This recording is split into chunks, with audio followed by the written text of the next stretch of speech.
Hi, So, my name is Adam Freeman. This is Comic Industry Insiders, a weekly podcast where we talk to the movers and shakers behind the scenes of the comic book industry and really get a feeling for who they are as people and the strategies and tactics that got them to where they are that you can apply to your own career or business in comics. My guest this week is none other than, notorious for some, definitely, the definitely notable Darren Davis. Darren has been a fixture in the comic scene for decades now. He has done some of the definitely the most influential work in sort of biography comics. He has shown a path towards self-publishing and starting a small publisher that many people have followed since. He is an incredibly nice guy and one of my favorite people that I've ever worked for. So I'm gonna put that there. I'm teasing that for a conversation later in the conversation. Anyway, I could not be happier to have Darren on and to have him tell his story. Darren, how you doing, buddy? This hair is spectacular, by the way. This was his hair was a mistake. no. It really was. I went to go get it highlighted, Mm-hmm. and because it's not natural. And so I went to go get it highlighted, and he bleached it out. I'm like, oh my god! And so I just literally look at it. I'm like, okay. And I'm like, I'll just live with it. It was fine, and I actually like it now. So No, it's fantastic. Yeah. You know what it does remind me of is I was gonna mention him later on in this conversation, but our mutual friend Zach Hunchar, when I met him way back before I met you, he was coming into my comic shop, and he was just a young, wanted to be I think he was an intern at the time, entertainment executive kind of type. Anyway, he had platinum blonde hair for the like the first 5 or 6 years I knew him. It was spectacular, and he let it get real long and shaggy. And Zach, I hope you're watching this, buddy. I miss it. I think we should go back to that look.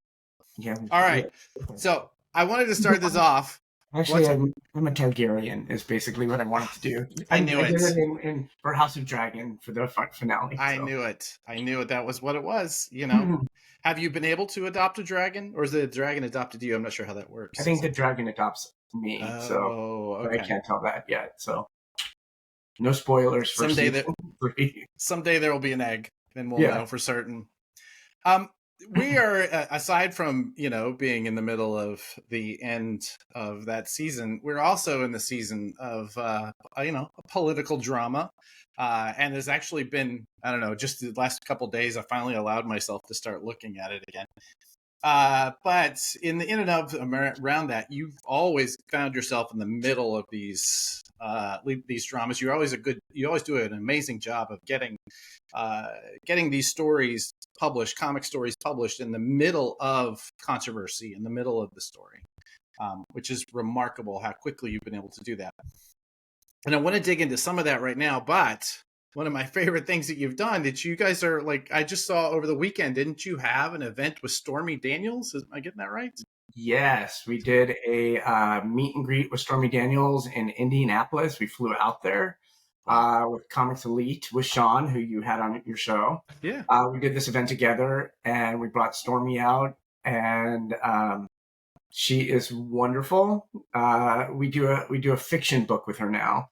Yeah. We have done a lot of fiction books with some known celebrities or well-known people like Adam West. We did The Misadventures of Adam West. We did, Curse of the Mummy with Billy Mooney. We did Secret Lives of Julie Newmar, where it's fictionalized versions of themselves in their best time. So we did this Stormy Daniels one, and people love it. It's a people think that it is like this, like it's a porn book, and it really isn't. We're actually trying to get this made into an animated series like Stripperella, like with Pamela Anderson.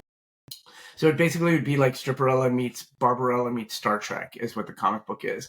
And it's fun, it's suggestive, but there's no nudity or anything like that involved. And so this event, we went with Stormy to do this, and I love her. I've met her. I was working for a charity that I think these days is called Abortion Access Front, and they did a big event. And I was, she was one of the presenters at this mock awards show, and I was working at. And so she was lovely. She was a really nice lady. I'm glad to have met her. But so tell me about the book. If I don't know who she is, like, what's the pitch on this book? So it actually, I can tell you the whole starting of it, because it wasn't a very happy starting of it. No. So we did a book that was called Political Power, Stormy Daniels. And we do these biography comic books. We've done like female force tributes. We've done all this stuff. We do a lot of political books as well. And we keep them unbiased 100%. We've done everybody from, Kamala Harris, Trump, Ron Paul, everybody, it's just some of these books, the biography books, are taught in schools, and some of them they're in the library. So we have to do a fair assessment of these people and that type of stuff. So we did one on Stormy Daniels, which is the coolest thing that I could say in comic books, is my comic book, The Political Power of Stormy Daniels, is now it was entered into evidence in the hush money trial against Donald Trump. What? I know. I saw it on CNN. I'm like, what? I'm like, oh my God. Because they were showing how she makes money and this kind of stuff. But the ironic thing is, we did not work with her on that book that they showed that they had up on the thing. So it was the prosecution, or whatever it was, the prosecution lied about the book. But our book sales went up from that just because of that. So, as I said, we did this book, I think it was 2018, on Stormy. And she was releasing her book around the same time that we were. And so at 7 a.m, when our book was released, because it got a lot of press, you put Stormy Daniels on a comic book cover, it's going to get national attention. So I don't remember which press it was on, either CNN, Fox News, something like that.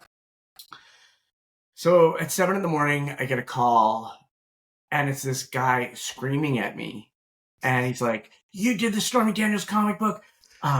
If you don't take it down right now, we're going to sue you, and we're going to take you for all you're worth. We're going to shut your company down," and blah, blah, blah, blah, blah. And starts yelling at me and screaming at me at 7 a.m. And I'm thinking to myself, oh God, what the heck do I do? And so I got off because we're allowed to do these books because First Amendment rights. And, we didn't have to get we didn't have to get anything from her to be able to do this book. Can we just pause there? I just want to, for a moment, just dig into that just a little bit. I want to come back to that the phone conversation.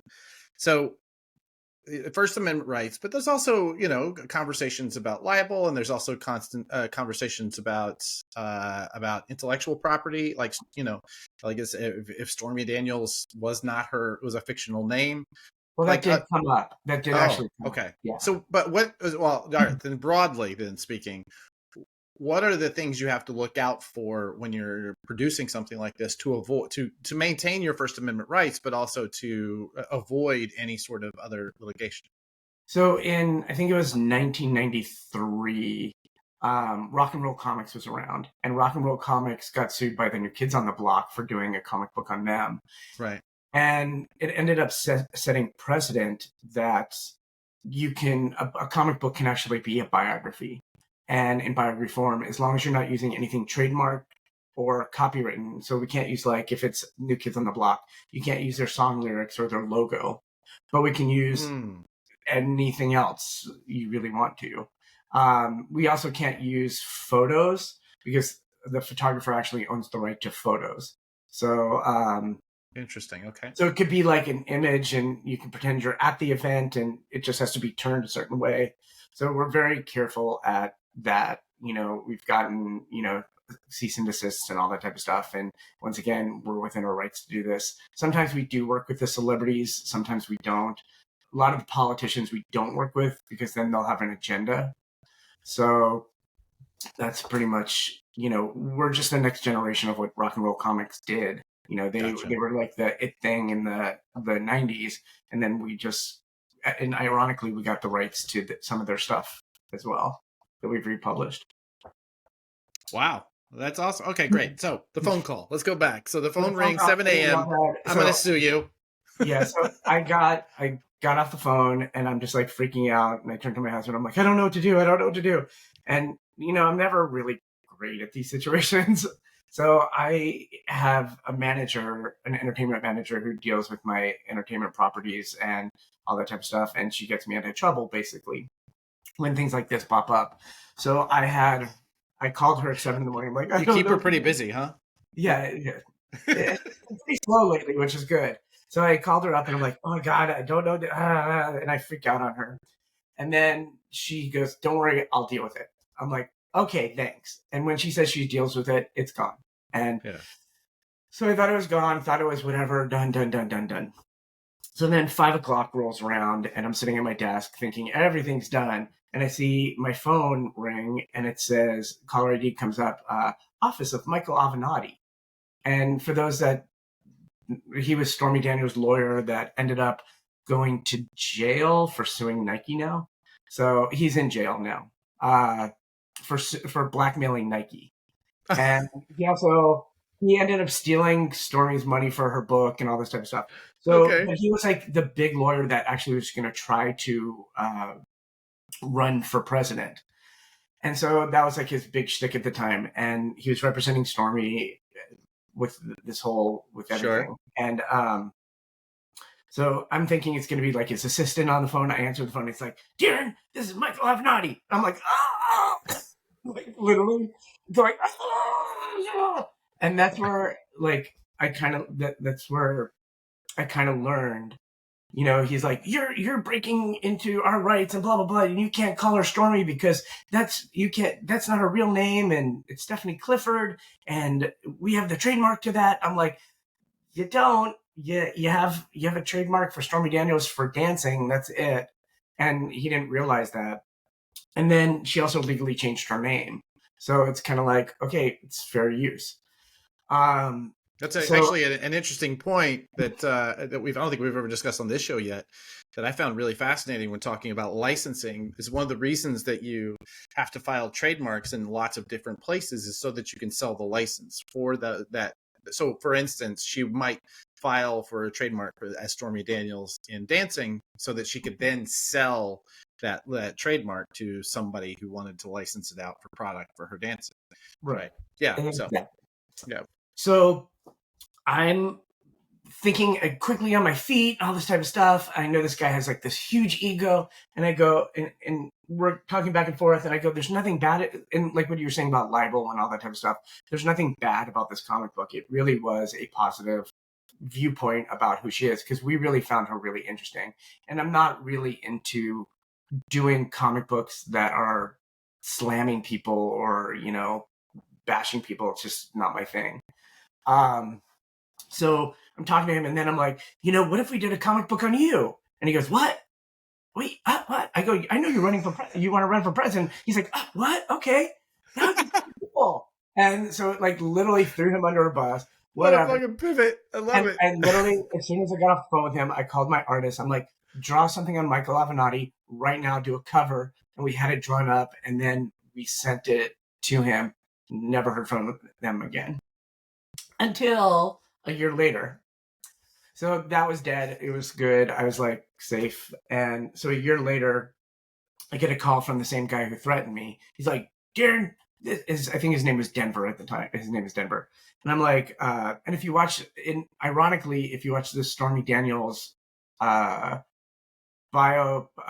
documentary on Peacock, I'm actually seeing the people that are yelling at me. And I'm like, oh, that's him. I'm like, wait. And I'm like, I just saw you on TV. and then I'm like going, he's just like her friend. It's not even like, it was just so weird. So, so this Denver guy calls me back. He's like, Stormy wants to work with you. She thinks you did a really good job on the comic book and was really impressed. And I'm like, okay, the comic book came out a year ago. I don't know what to do here. I'm like, so I said, what if we did a re-release of it? And what if she edited the book and actually did a forward to it? Sure. And then we'll donate a percentage of the proceeds to a nonprofit of her choice, which was the Wounded Warrior Foundation. And so we ended up doing that. And then I went to a meet and greet, or I went to we went to go meet her she does comedy shows now. And it's pretty hilarious. She does like comedy stuff all about like the Trump stuff and all that stuff. And so Right. drove up to go see her show. And then I'm like, I don't want to stop working with you. Let's do something else.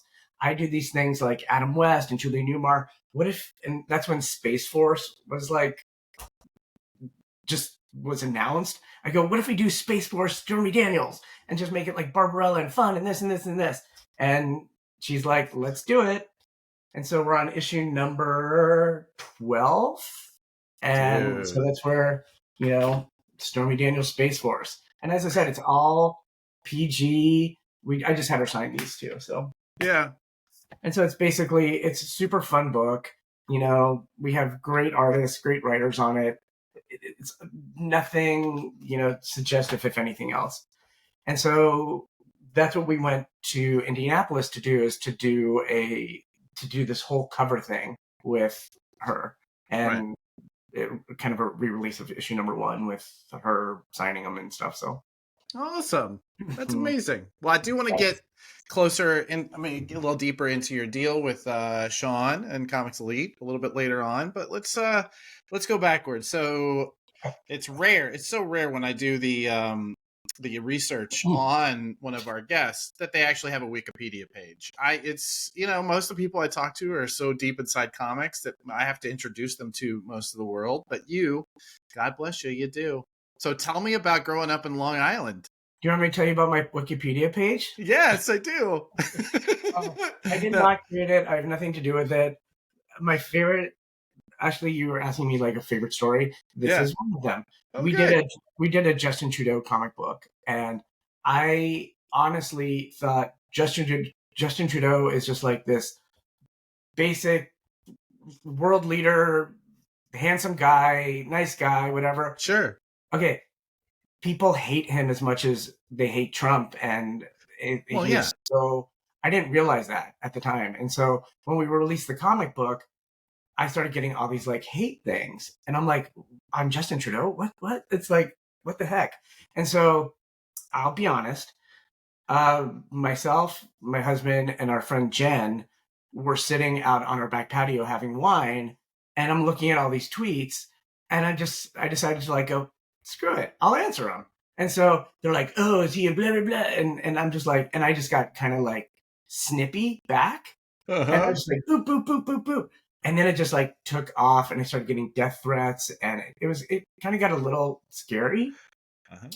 And then the next day, or a couple days later, somebody goes, hey, have you checked your Wikipedia page? I'm like, no. And so my Wikipedia page, and I don't know if you want to cut this short because I don't know if this is true or not, but okay. Apparently I'm a pedophile, and I live the pedophile lifestyle. And my husband is 14 years old, and the pedophile lifestyle. And I'm like, what the hell? I literally had to screenshot that. And then my husband is like, damn, I look bad for 14. So that's my fun. I've seen plenty of pictures, and man, that kid's been living hard. Yeah, for 14. Yeah, so that's my favorite. Like, it's just so surreal. So you were or you were not born in Long Island? I was born in Long Island, so okay.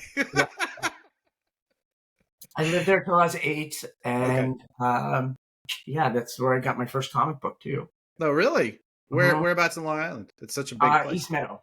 Okay, East Meadow. I did not get to go to the Statue of Liberty, and so when my brother did, because I was sick, and then my dad and my brother brought me home, Super Team Family #1. And I've been hooked ever since. That's delightful. All right, so what takes you to LA? Because as far as your Wikipedia page goes, you're born in Long Island and then you start working in entertainment. My dad worked in the cosmetic world. He was a what did he do? He was a God, what did he do? He I was the purchasing director for. Oh, He okay. was working for SD Lauder, and then he ended up getting a job at Max Factor, and that's when we moved to LA. And then we ended up then he ended up getting a job at like Vidal Sassoon and was like the third in charge of all of Vidal Sassoon, buying boxes and packaging for all of that. So that brought us to LA, and I was there for decades. Yeah. So Exactly. All right. And so you end up working. So how take me up to some of these entertainment, USA Network, Lionsgate, where I'm assuming you met our friend Zach. that is true. Talk Yeah. to me about that path. I was obsessed with the entertainment industry as a kid. I was pretty fortunate to grow up in a town called Westlake Village that when I'd walk to school, you see the Dukes of Hazzard car driving by, or the Knight Rider. There's like 10 Knight Rider cars on this big truck, and they're going by. And they used to film everything out there because it was pretty rural. Yeah. And I think one of my favorite memories is in elementary school, they filmed the Muppet movie outside of it. And so I got to meet Kermit the Frog and Jim Henson, Oh my Frank God. Oz. And so if I had a cell phone camera then, in elementary school, I I'd be know. like, but selfies with Miss Piggy. Yeah. exactly. Yeah. So I was always fascinated with it. I always wanted to be on the. I wanted to be an actor, and Sure. I kind of always thought I just wanted to be in Teen Beat magazine. Was like Really, you didn't really want to be an actor as you wanted to be in. Yeah, I just wanted to be. Yeah, I just wanted the. You could Teen skip Beat ahead to Totally. your feature. Yeah. And so I did in college. I did a lot of extra work. So you can see me and say anything in the graduation scene at the very beginning. There's like a big close up. So that's my claim to fame. But I did that as a side job through college, and I did like over probably 100 different things, and it was fun for me to see that side of it. And I was trying to be an actor at the time, and I was just really bad, so it didn't really work out for me. I did one audition where I was like, "Gee, Johnny, let's get out of here." So it was pretty bad. But at least you remember your lines. That's impressive, right? Well, they told me to improv, and I was like, the one thing I'm worse at is improving than reading scripts. So then I ended up, as I said, graduating. I ended up actually right before I graduated college. I ended up going to Cal State Northridge, and I got an internship at Entertainment Television, and they ended up creating a job for me there. And so I ended up getting a job right before I finished college, and then I finished my last semester at night, and then got a job at E, and I worked there for like 6 years. One of my best experiences in my life. So sounds like. What were you doing there? I started off in ad sales, and I was like admin support for ad sales, putting together market, like ad buys and that stuff, and just really learning about the industry from a different perspective. Yeah.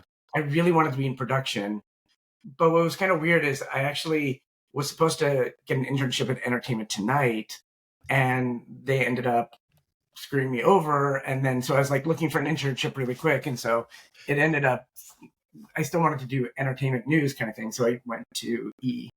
And then I just learned so much about the industry. And then I went to affiliate marketing, and I learned more about the marketing and that type of world of it. And it just was really interesting just to get to see the business side of the aspects of it. I actually wanted to be in production, but it ended up not happening. I just didn't try that route. I just went a different route. So it's very weird. What does affiliate marketing look like back then? I mean, these days you use the words affiliate marketing, and it means I get a specialized link that I can sell your product on Amazon, and I get a piece of it. Oh, what does it look like then? This was like going to Comcast Cable, and going to the one in Sacramento, and promoting E and putting together marketing packages for them, and doing trade shows so people would pick up the network and stuff. So you're actually doing marketing for the affiliates. Yeah. Right. I see. Okay. Well, that's interesting. All right, cool.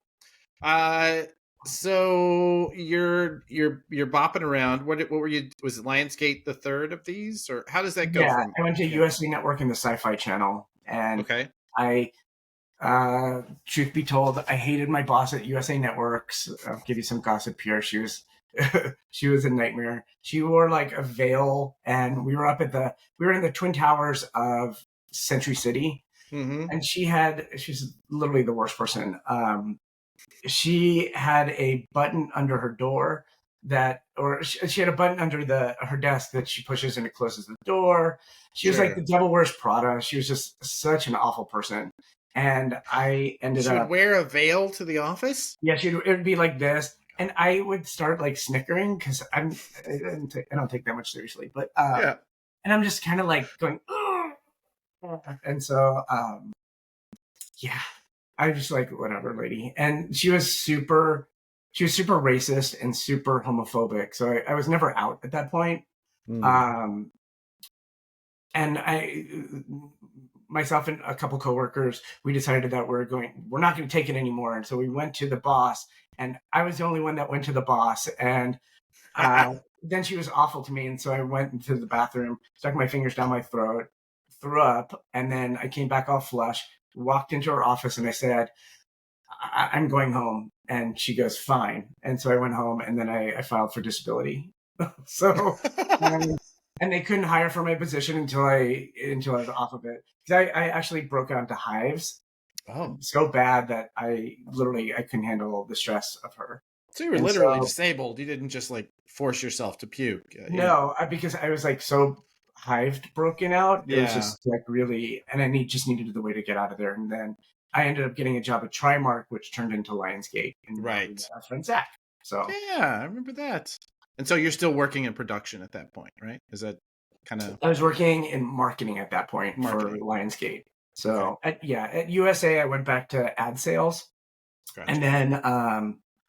then I went to back into marketing. So, and I learned a lot about stuff at Lionsgate or Trimark, which, I learned how to market crappy, I'll just say crappy, D-list films, you know, uh, to the mass Yeah, market. So, right. That is the challenge, though, right? I mean, any someone who's done sales and mhm, marketing pretty much my whole adult life, there are mhm, times where you have to sell stuff that you don't like, and that's yeah, okay. You still have to. You still. That's what a professional does. Professional right, shows up even when they don't feel like it, right? They're exactly. uninspired. I worked So on Leprechaun. I worked on the marketing for Leprechaun 4 in space. Leprechaun 4 in space. That I believe was Oscar nominated. If you Totally. refer to yes, yes, But awesome. ironically, I ended up getting the rights to Leprechaun later in my years, and I had Zach write it for me. So the fact that we both worked at Lionsgate, we wanted to do this together, so we did that. You But brought it all back around. I love totally, that.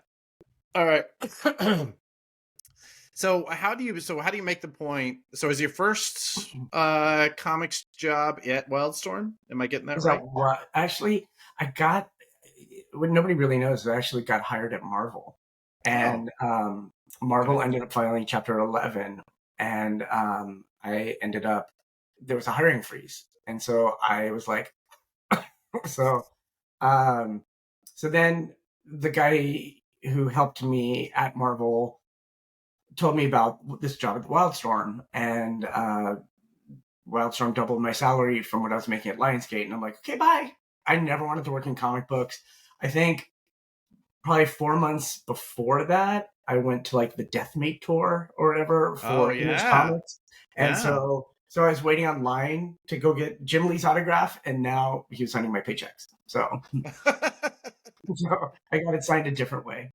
Um, but yeah, I was pretty fortunate, and it was a different world for me because I've always had the security of working for a corporation Right. and working for um, in an office environment. And when I worked at Wildstorm, it was the first time that I actually worked at home.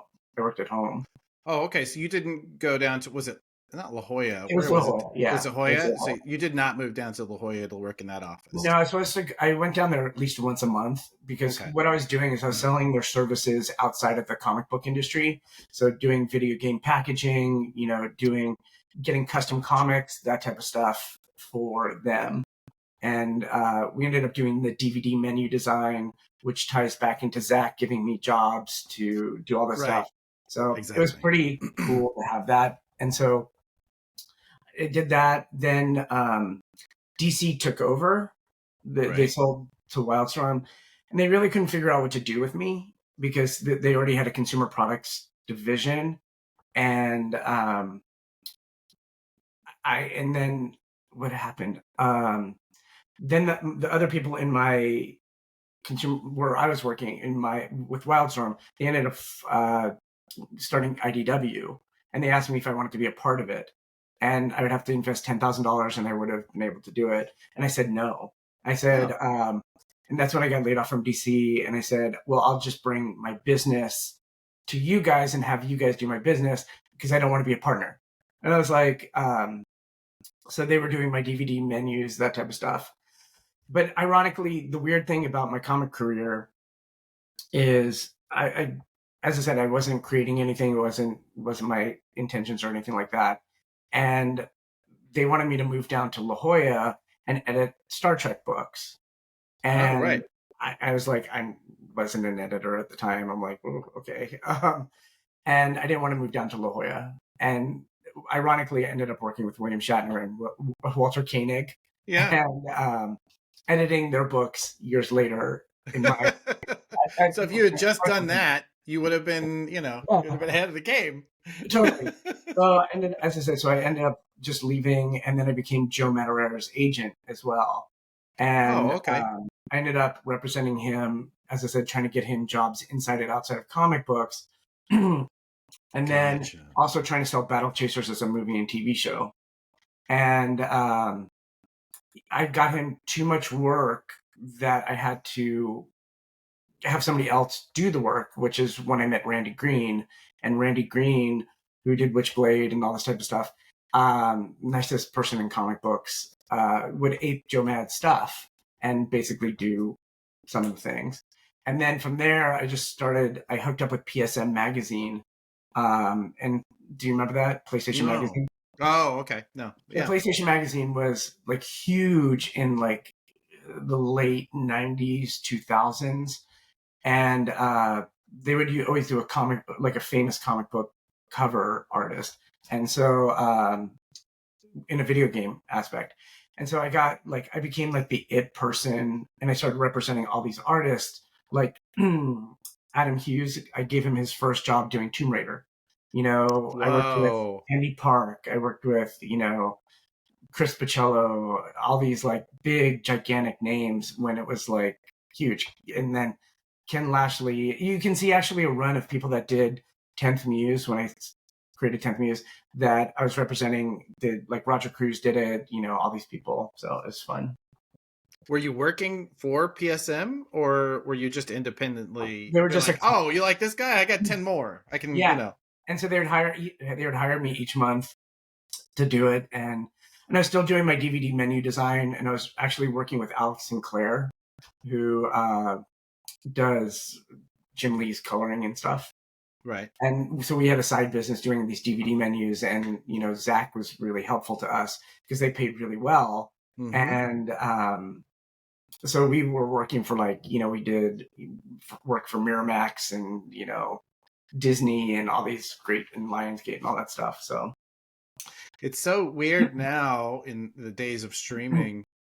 Looking back at DVDs, like we just bought, I had to buy a DVD player because you could not get Henry and June streaming anywhere. So in order to get Gabby Henry and June, I had to get a DVD player. So we've been watching like these DVDs, and it's just it's so remarkable the amount of effort that went into these otherwise ephemeral things, these menus that went around it. There was just so much work that went into it. It was really incredible. We did the Shrek video. There's like a Shrek game in one of in the Shrek DVD, and we did that, which was kind of fun. So right. Well, and meanwhile, last night Netflix is telling me you should play a game on your TV. Okay, it feels it all comes back around, man. It all comes back around. All right. So, at what point do you start publishing? Where in there? So you're working with some of the biggest artists in comics. You're transitioning them over into other work. At some point, this coalesces for you, right? Yeah, so I was watching these people create their own properties and doing stuff, and I was working with a friend of mine was working for a film studio, Adam Rodenberg. He came to me. He was working for this film studio that was representing Sable from the WWF or the WWE, and they wanted to do a comic book with her and actually make it into a TV show or movie or something to that effect. And so I thought, okay, I can do this. So to be honest, I actually hired IDW to go, okay, give me some concepts. And right. They came up with like a Sheena kind of thing, and like Barbarian Queen or this and that and this. And then I was actually watching the movie Xanadu, which is one of my favorite movies ever, and I will own it. And I was watching it, I'm like, oh, this is about Greek mythology. This is so great. Oh my God. Why don't I make her the 10th muse? Because there's 9 muses. I'm like, why don't I make the 10th muse and she's the muse of justice or martial arts or something like that? And Right. That's how it came to fruition. And then because I was representing, and so they ended up financing it, this film town or whatever it was. They ended up financing me. And so we were paying, I hired Ken Lashley to do the art, and I hired Randy Green to do the concepts of the character design and that type of stuff. And then I hired Ken Lashley to do the art, and then I hired Marv Wolfman to do the writing of the book. So right. then I had that set up, and then I had to find a publisher. So I went to Image Comics, and I pitched them. I had a meeting with Jim Valentino. I pitched him 3 books, or a total of 4 books. We were doing 10th Muse. We were going to do the Dolls with Randy Green, and he was just coming off Witchblade. I had Ken Lashley, who was just coming off Rising Stars at Top Cow. Right. We had Black Tide, that I was working with this woman, Debbie Bishop, and I think she's the one that sold my deal to Image because she was super pretty, and Jim Valentino just couldn't stop looking at her. He's like, whatever. And she did Black Tide with Mike Miller. And then we were doing something with Mike Ringo. God rest his soul. He passed away, I think, what was it? Yesterday was the anniversary of his passing. Right. So right. My heart goes out to him. And we were working with him, and he did Telos or something like that. And so so we went in, and I created the biggest pitch, marketing ideas, all this stuff. Like I treated it like a professional pitch. Right. And he's like, yeah, it's fine. You're in. Don't worry. It's fine. Blah, blah, blah. Okay. And I'm like, okay. So got in. Total waste of, and then he was like telling me like all these like stories, like, somebody's pitching me G.I. Joe right now, and it's a piece of shit. And I think it was Devil's Due. Josh Blaylock. He goes, I don't think I'm going to do it. It looks like just a piece of shit. And I'm like, oh my God, Jim Valentino is just wackadoodle. So Josh, I mean, he's had so many ups and downs, but man, he was so far ahead in how to market and sell those licensed books. He really was. I ran into him at C2E2 this year, and I always love seeing him, and he's just such a good person and like a brother, always a brother in comic books. I feel like we were babies at the time, and then we've just kind of grown up, and we've both been jumping around and doing this type of stuff. So and both very creative in your business models, but both exploring new ways of making comics. And I think that's something to be said for that. So and so we so we did 9 issues of 10th Muse at Image, and then I kind of got sick of Image Comics because they want you to be creative, but then they're like, we want to tell you what to do. And so like the Dolls, it was just, he goes, add a Z to the Dolls, and we're like, okay, and I'll approve it. And I'm like, okay. And then because we had Sable from the WWE as our photo model, we had to do national press. And so I would always try to get Image Comics to give me a quote, about something, and because I always want to share the press, with the publisher or whatever like that, can you do Right. this? And he just, and I'd have to send out press releases because the books were being released. And then he like called us a punks. He's like, these guys are punks. They think they can do anything that they want. And I'm like, what? And so I just got really sick of it. And I wanted to, oh, this is actually a really good story too. So 10th Muse #1 comes out. It is the 6th highest selling comic book. It beat everything. If Battle Chasers did not come out that month, it would have been top 5. And it Curse you, did, Joe Madureira. I know, finally turning in a book. And so the book did, like, as I said, it did really, really, really well. That I ended up getting a call from, I think it was the head of Top Cow. And it wasn't Mark Silvestri. It was it Matt Hawkins? Matt Hawkins. So Yeah. Matt Hawkins calls me into his office, and he's like, Darren, I think we have a problem here. And I'm like, what? What's the problem? He goes, well, the 10th Muse has the lightning bolt on her eye. And I go, okay, what's the problem? Well, we have velocity, and that's going to be a trademark thing, and people are going to get mad, and blah blah blah blah blah. And you're going to have to do it, and we're going to do a cease and desist, and blah blah blah.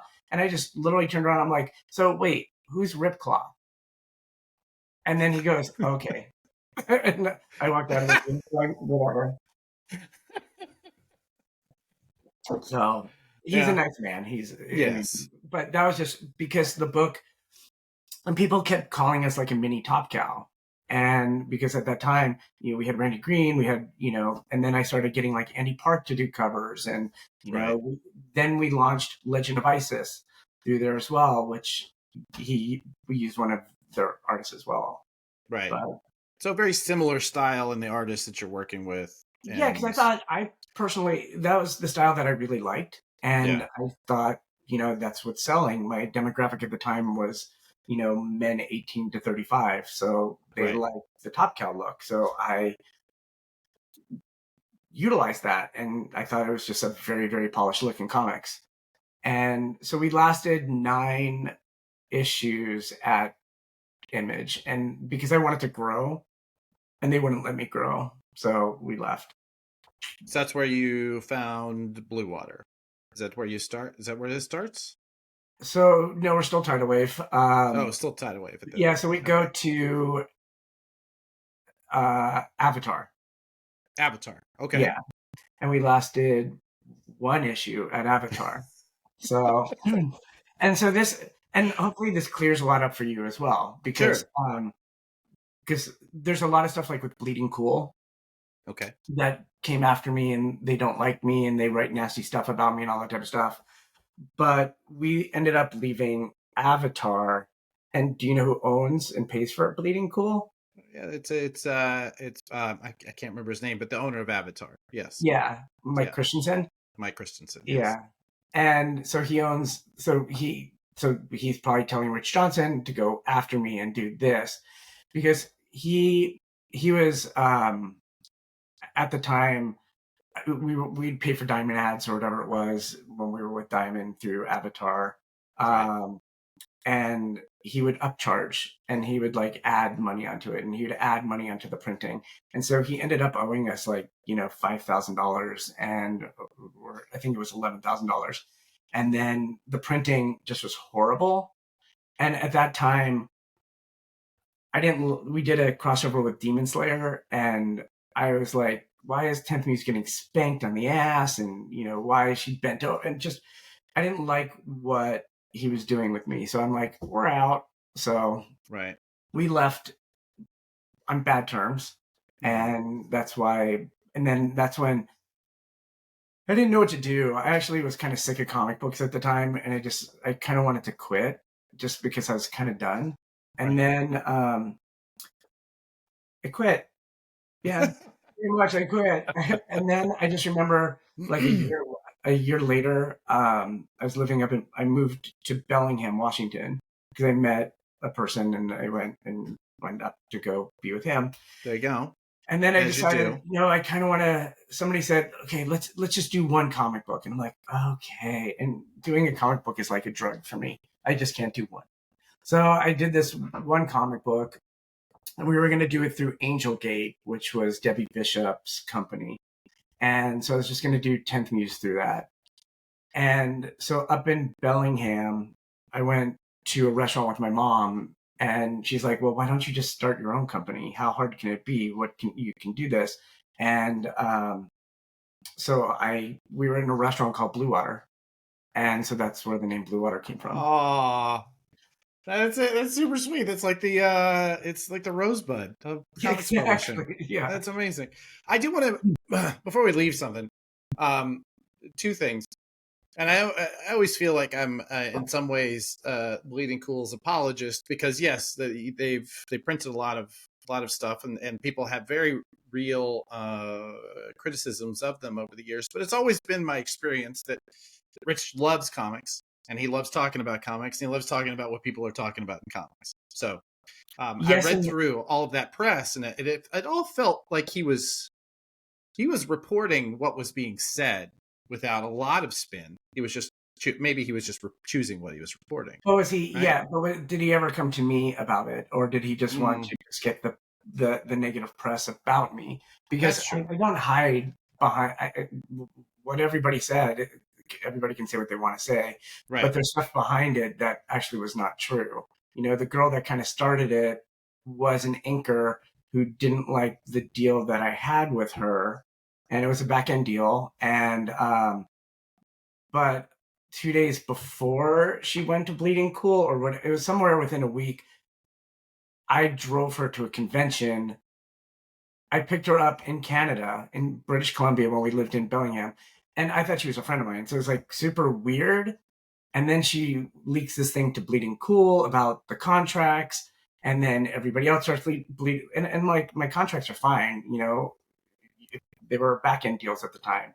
And, if people didn't like it, they didn't like it. And if people liked it, they could do it. I always have made sure that anybody that I've ever worked with knew what they were signing.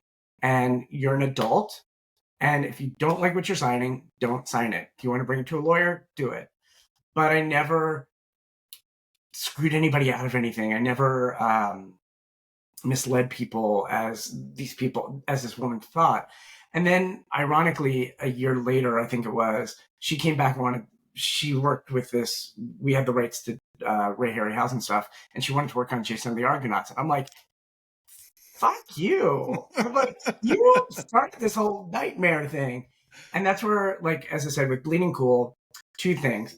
He ragged on me about the back end stuff. And what does Bleeding Cool do? Bleeding Cool do they pay their writers? No. They get paid on clicks, or however it is. So Right. they get back end deals too. So if that's what they're doing now. And Yeah. and maybe they should also spell check every once in a while too. If you're All writing right. for the press, you're not press. Yeah. He's basically Perez Hilton of the comic book world, and literally spell check. I I think. don't. I Yeah. own as I said, I own what people write about me, good, bad, and different. Everybody has that. But so when all that negative stuff came out about me, and Yeah. all these people, whatever, um, I went to MTV, and because they were a reputable news source, and they had a comics division, and so I did an interview with them about it, and I was only going to talk about it once, and I did it, and I responded exactly, the way I sort of just did right now, Right. and it wasn't being defensive, and it's not that, but I will say that there's always been, especially on the part of social media comics, it's always been my impression, and this is just my own personal opinion, that there's always been an infantilizing of comics artists, right? I mean, as you said, these are people who are adults. They are capable of reading, and they have read their contracts and agreed to the contract as it was signed. Now, does that mean that there have not been in the past people who have, created these contracts and then used them to screw people? Yes, absolutely. Does it mean that people cannot afford lawyers, and maybe there's stuff in there that they don't understand? Absolutely. And there has been a lot of publicity about your contracts, but I'm curious, what did you learn from that experience? Like, what did you take out of that has informed your business now? I learned not to be friends, really be friends with the artists anymore. I learned to kind of, I think you actually, to in all heart honesty, I think, and I might cry here. I think you taught me the biggest lesson that I needed to hear, and that is that Tidal Wave and my comic book companies are not me. And I need to not take that as personally. When people are attacking my company, they're not attacking me. So that's a Yeah, tier actual thing. And you taught me that. And I've never forgotten that. There's sometimes lines still get blurred, sure. but as much anymore, I kind of separate church and state now. And thank you for teaching me that. Well, Uh, absolutely. but yeah, I wouldn't going back. I wouldn't have done anything different. I don't think, I wish the books did better and then people would make a profit off of it. But if you're working on a book like Vincent Price Presents, you know, um, the numbers are out there. They're all public. The book was making 800. It was selling 800 copies, which doesn't make any money. And I would tell people this. And the problem is with me and what I do is I'm good at press. I'm good at spinning, I'm good at marketing, and I'm great at it. I can get my books back in the day, it was like whatever, Comic Shop News. I can get on the cover of that, with the Vincent Price Present stuff. And Yeah. I could do this, but it didn't really help the sales of the book. And people thought press equals sales, and it does not. No. And I would always be honest and give people numbers and say this, and they thought I was like fudging numbers and that type of stuff. But as I said, Diamond numbers were public at the time, so Well, close. I mean, there was the ranking, and people were filling in the gaps, but they were yeah, getting close enough. Yeah, you you want were. to give numbers and that type of stuff. And the books didn't do as well as they thought. And and if the thing too is that I also made partners with these people too. That if somebody was working on like Wrath of the Titans, if it ever got made into a movie, which it did, but we got screwed on that too. So if we ever worked on a book, they would get a percentage of what we did. So the people that worked on just like the 10th Muse or whatever it is, and Right. I would always make sure to take care of them and that type of stuff. So, and I was also getting people jobs outside of the comic book industry, getting them things and really trying to help them push them into different things. And I would also give them contacts and push them. And so my biggest thing is I always learned about networking, and that's what I tried to teach people. And, and it sometimes it backfired. So, I so do think, it is interesting. There is this balance that we all have to face. We talked a lot about on this show, and I think it's a pretty common understanding in our world that for most of us, it's really difficult to eke out a living in this industry. It's really incredibly difficult to thrive in this industry. right. It's what's the old adage of it's easy to get rich, but it's really difficult to make a living. Something along those lines, right? That's kind of how comics works. Um, so the passion that it takes to do this work means that you deal with really passionate people, which means you can deal with really emotionally volatile people, right? Mhm. But yeah, I think that there is that sort of line to walk between treating this as a business and treating this as relationships. Like as Right. you said, that networking is important, right? It is, but it's also relationships. But also, you kind of have to have a separation between who yourself is in that work. So yeah, I can see that really, really difficult. And the other thing with Bleeding Cool as well is so Rich Johnson, even after all this crap and all the bad stuff that he wrote about me and all the stuff, then he comes to me uh, right around when Kate and what is his name? Prince. Yeah. Who's the prince? Yes, that Whatever I'm Prince. forgetting it. Prince William and Kate were getting married, and he's like, "I want to do a royal wedding comic book," and I'm like, "Already doing one." And so then he Way turned ahead of you. then he turned it into like this competition thing, and Oh it yeah. turned even nastier, and he wrote like even more nastier stuff and more nastier stuff, and I'm like, dude, oh my god. But then at the end of the day, mine did better. Mine got more press than his did. So We were on the Today Show. We were like Good There you Morning go. America. We were on like we got in the Daily Mail. Got more press than him. So All right, then. You definitely won that round. yeah. I'm sure that there will be many rounds left because I don't think either one of you are leaving this space anytime soon. I don't think he cares. I'm not on his radar anymore, and I don't really care, so it doesn't faze me. Uh, so in the late aughts, right, is when you start doing these kind of autobiographical comics. Is that pretty close, like, you know, in the timeline? So you start Blue Water in the restaurant. How do we get to that place where you're doing, say, the political power books? So we started in 2008 doing. So we noticed IDW. They did Barack Obama and John McCain, and because a lot of the books that we do, like Legend of Isis, 10th Muse, Judo Girl, are all they're not that over TNA'd bad girl books. They're actually pretty female empowerment-y. And so we thought, in 2008, because the numbers were like really sliding down on our fiction books, on our fiction books, that we ended up doing Hillary Clinton and Sarah Palin as a comic book.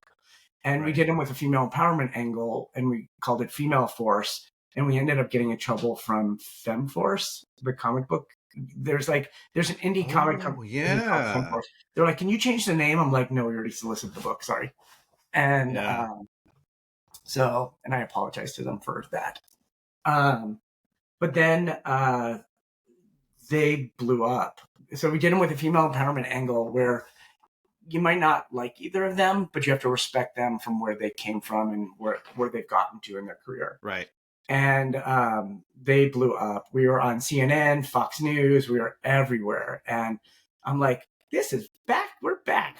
And so we sold out. Like, they just kept selling out and stuff.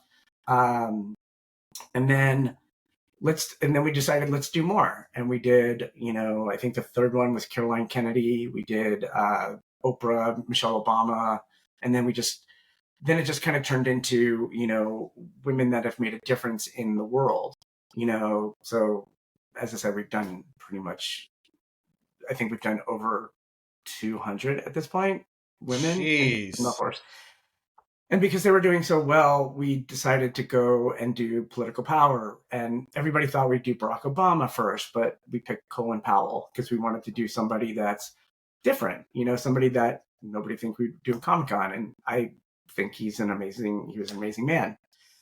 So we did, anybody in politics, and we had to keep it with a iron fist of making sure it was unbiased with everything. So there could not have any bias in it. And then no bias. You're essentially doing completely nonfiction at this point. You're putting no judgment calls, no bias in any of the panels. No, never. Mm-mm.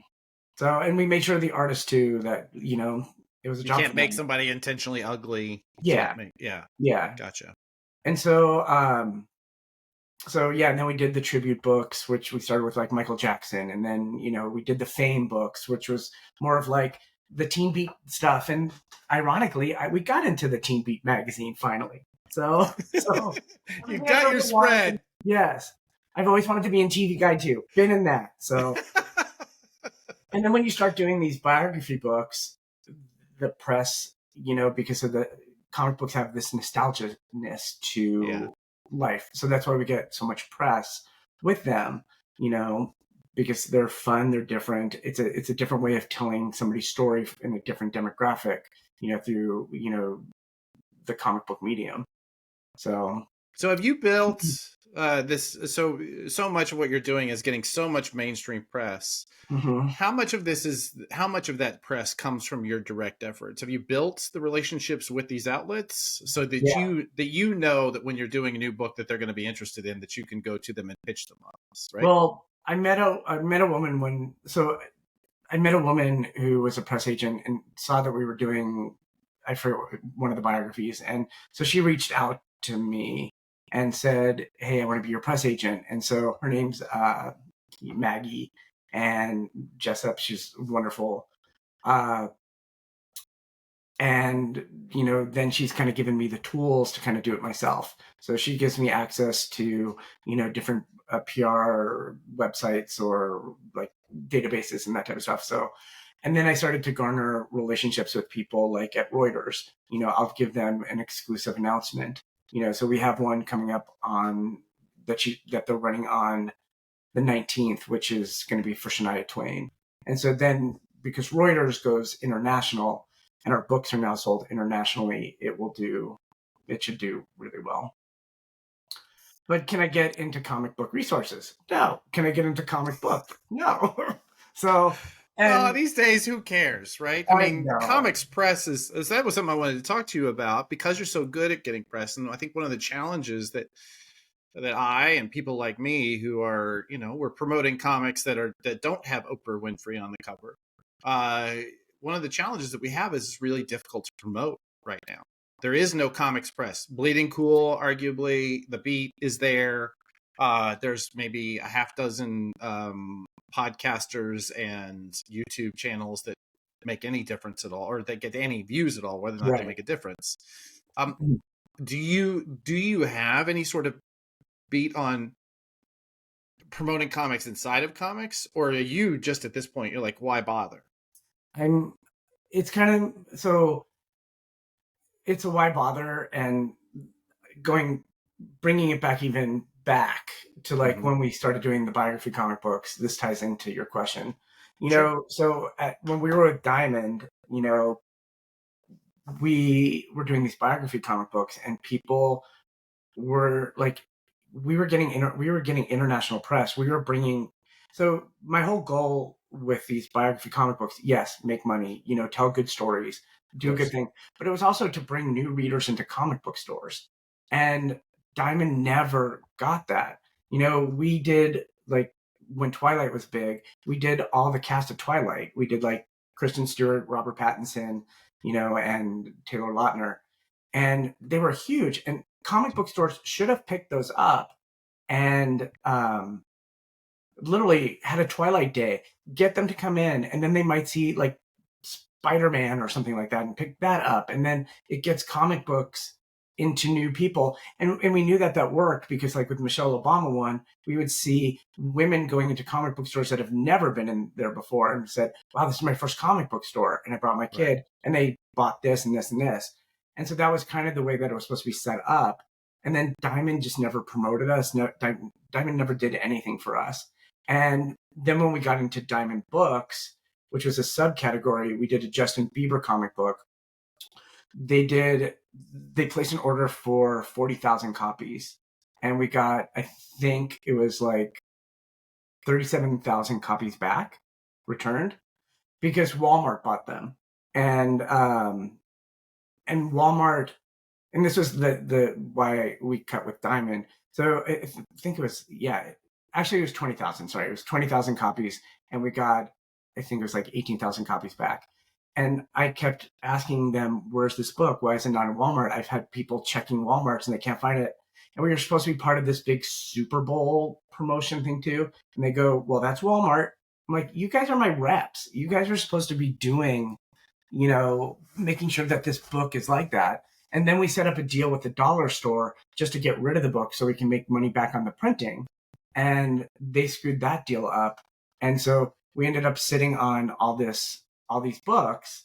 And then I ended up just leaving Diamond. They're like, "You owe us $40,000. I'm like, fuck you. You were supposed to do this stuff. And I was like, literally like floored. And, so I burnt that bridge with Diamond. Right. And then I decided, and that's kind of like with the press now too. It's like the comic book press. I can get into Time Magazine, but I can't get into, as I said, comic whatever is now. Yeah. And so it is kind of the whatever. And I don't want to be that person to do that, because anybody that with comic book press and that type of stuff that wants to talk to us and wants to pick up our books, great. And we do, for every biography book, we still do fiction books too. So we have like 5 fiction books and 5 biographies a month. Are you still distributing through Diamond? No, Nothing. we left No. Timon so long ago. We're Okay. with Ingram now. Ingram. Okay. For books. Do Yeah. you distribute to comic shops through Nope. anybody? No. Mm-mm. Okay. We can talk about that later too. That's the Let's new get to that. version. Is Okay. that part of the Sean deal? Is that what Yeah, that it's part is? of the Sean deal. Okay, great. Interesting. Yeah, I would do want to get into that. Okay, Hmm. great. So, talk to me then about these sort of unauthorized biographies, right? So, obviously, there are some where you gain relationships with the people that you're doing biographies of. Some of them obviously are antithetical. What would you say is I'm sure the first couple times you get a C&D in the mail, you're like, I'm going to lose my house. But like, Yeah.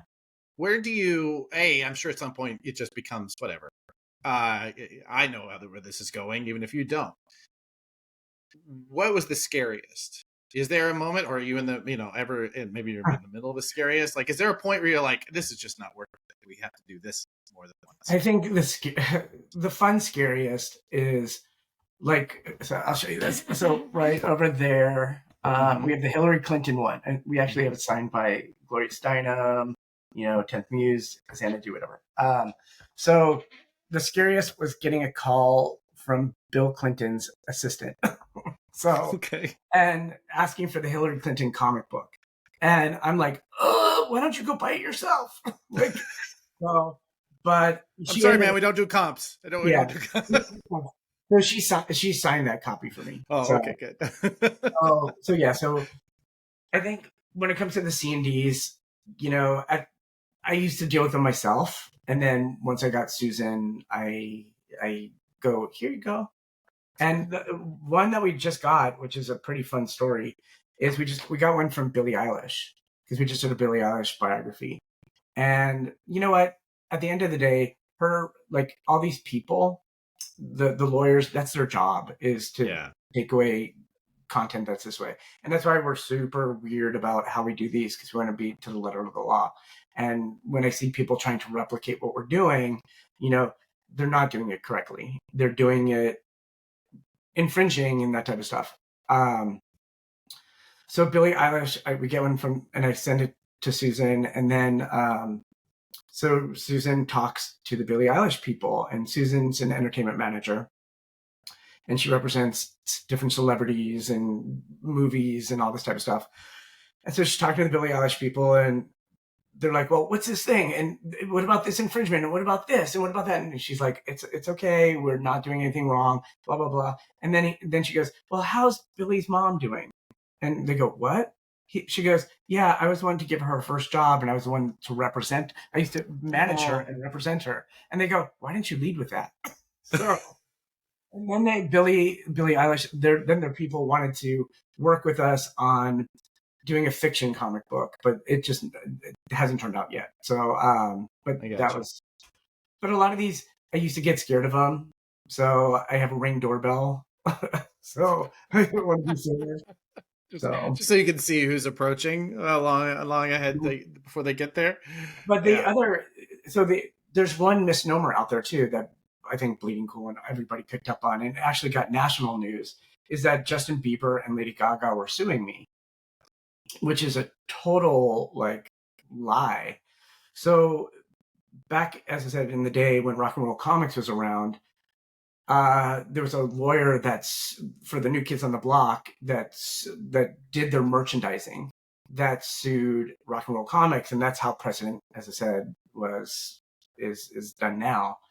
And so that same lawyer, whatever it was, 10, 15 years later, came after me because I had to deal with Rock and Roll Comics. So they had an axe to grind, and he was representing shoelaces for Lady Gaga and Justin Bieber. And Lady Gaga tweeted out about her book and all this stuff. And we knew Justin Bieber knew about the book and all that type of stuff. So, and there was no problems. But this guy went to the press, and it just took off, and it got literally national news. And I'm like, why didn't somebody just fact check? Literally fact check with me. So. Sure. All right. Well, it's an interesting target you built for yourself. So you don't own the intellectual property? Well, yeah, I guess you do, right? Because you have a copyright on the book. Yeah. So I couldn't go and just reproduce your book with my name on it. but it's a copyright about this other person. Yeah. So you're essentially reporting. You're essentially under the auspices of press, I guess, right? It's a unauthorized biography, just as you see everywhere else. You Gotcha. know, one of the big things too is like with the Taylor Swift book. You know, people were like, "Oh my God," you know, like now she's white hot. But you know, 10 years before we did Fame Taylor Swift, and we worked with her agent on it at the time that was dating Britney Spears.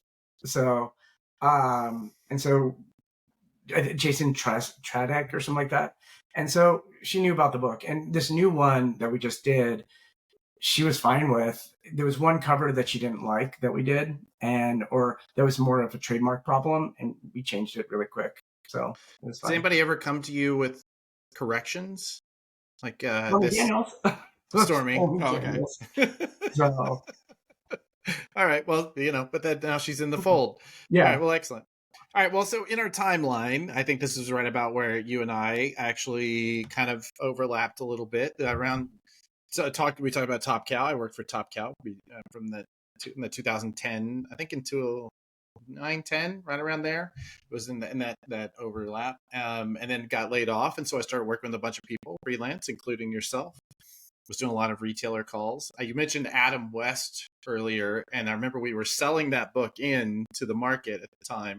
And so I was calling around, and one of the ideas that I had was, let's talk to Adam about doing, you know, calling these retailers, and we'll give them a script. And the number of people who to this day will talk to me about having Adam West call them up and ask for them by name, and then call them chum in the middle of the script. I still hear about this all the time. So. It's so thank you for that. He was so great to work with. I have a poster over there signed by him, and yes, it says "Old Chum." And yeah, he was super great. And then, as I said, we spun off the Julie Newmar book, which did really well. And then we spun off. We were supposed to, if you want more gossip and juicy, please, let's go. Then we spun off Burt Ward. Boy Wonder. It was called Burt Ward Boy Wonder. So we did it. We were going to do the series, and he was like, Adam West, you know, he was great to work with. You know, we didn't like involve him too much in story and that type of stuff. He was like, yeah, do it. Great. And I talked to him like once a month and go, okay, great. That's great. And Julie Newmar was just so lovely. And she goes, you have to put my rose garden in. And that's it. Like, I mean, it really wasn't. But Burt Ward was like so gung ho and like, oh, okay, let's do this and blah, blah, blah, blah, blah. And let's add I guess he has a rescue for like Great Danes, and he has like too many Great Danes that should be allowed in a house. Let's put it that way. And he's like, we got to draw my Great Danes in it. Isn't the answer how many Great Danes are allowed in your house one? I think once you have more than one, that's. I know. Oh. Okay. Anyway, and he also had this dog food company called Gentle Giants or something like this, and so he wanted all this stuff added, and he wanted his wife added into the book because remember, it's a fictionalized series that takes him back into time to be his best self. Okay. And so the first image that we have is him modern day, and he's a bigger guy than he was a long time ago. So we drew him. It happens to the best of us. I mean, we all can't have the fountain of youth that you and your husband obviously have. Exactly. You know, thank you. Seriously, the rest of us have to really work hard at this. Otherwise, it just goes. We become Great Danes. That's what it becomes. It's pickleball. Pickleball is pickleball. Yeah. It's a game. So I'm dealing with Burt Ward on a regular basis, having like weekly calls with him, and he's like so excited. And this is the first issue, and he's like, well, I want to do this animated thing, and we're going to do it as an animated series. We're going to do this and this and this, and he's just like so happy about everything. And you know what? Batman, love it. Batgirl is, as you can probably tell, my favorite thing. Love of Von Craig, all this stuff. They always say never meet your heroes. Sure. And he would like call me on the phone, and I'd hear like this running water, and I'd be like, what's that? And I didn't say what's that. And then I'd hear a flush, and I'm like, oh God. And he'd like be peeing on the phone with me, and I'm like, oh, this guy's such a... And I liked him, and I really did like him. Sure. then all of a sudden we had the book ready for Free Comic Book Day, and there's the image of him, and he's like all looking cool on the cover, and he has a Yeah. Great Dane and a little Chihuahua, and like it's really cute because we wanted to make it more an all ages, where the Adam West was not all ages. Sure. Um, and then he calls me right before, and we're doing a signing at Golden Apple Comics, and then he calls me the week before, and he goes, "You made me look fat," and I'm like, "What?" I'm like, "What?" And he just like bipolars on me and just like starts saying, if you release this book as it is, I will sue you. I'm like, what? I'm like, and then I literally, because I really thought I was friends with him, Mm-hmm. I started crying. I was like literally crying on the phone with him, going, we did everything you asked. You've seen every image of this. And we only had like 8 pages, I think, even done, because it was a Free Comic Book Day thing. And it was a flip book too. And I'm literally crying on the phone going, what is your problem? What I thought, and I literally couldn't understand it. And then, because even like his manager goes, I'm so sorry about this. He is a little bit of a wackadoodle and all this stuff. And he goes, if you release this book, I will sue you. And I'm like, okay, the book is already out, ready to go. And he's like, I'm not doing the signing at Golden Apple. Golden Apple's like pissed at me. And then, so I'm like, okay, so I called Julie Newmar and I go, Julie, I don't know what to do. Can you do the signing for us? And she goes, why? Why can't Bert do it? And I go, well, he thinks we made him look fat. And she goes, honey, he is fat. I'm like, I love it. So the signing never happened. The book got released. And then, which is the most ironic, bullshitty move ever, do you remember when the CW did the Crisis on Infinite Earths? Yeah. Yeah. You remember when Burt Ward was in it? Oh, I mean, now that you They did mentioned a it, sure. cameo with Burt Ward now Sure. walking the dog. What is he wearing? He's wearing our costume that we created for him, which was just the sweater vest, the sweater thing. It's all what we created. We got no credit for it, and he basically stole the idea, and then he used that image on his dog food bags and all this stuff. So shame on you, Burt Ward. I know. Shame on you, Boy Wonder. Sorry. No, it's all right. I do. My other memory during that time was a lunch that you invited me to with Walter Yeah. Koenig, Star Trek's Chekhov, and was such a sweet man. Sweet man. Apparently he has Walter was still with us. I don't know. Anyway, he's still with us. Yes. Yeah, okay. He has the most incredible collection of those tiny little vinyl toys. Remember those? Yeah. Oh yeah, we went to his house. I mean, I remember talking to him about them because I sold him some at a convention when I was a retailer. Oh, okay. Yeah. Well, we went to lunch at the deli. That's right. Yeah. Yes, exactly. With your brother. Yes. Who, by the way, I just want to take a moment. I know I said this on social media. My condolences. He was such a sweet man. That was he was wonderful. And a great co-writer. Yeah, I would imagine so. You guys did really well together. Mm-hmm. All right, so let's talk about those books. So you've done these books now. You've done 200 of them. You talked about them being used as educational tools in schools and libraries and such.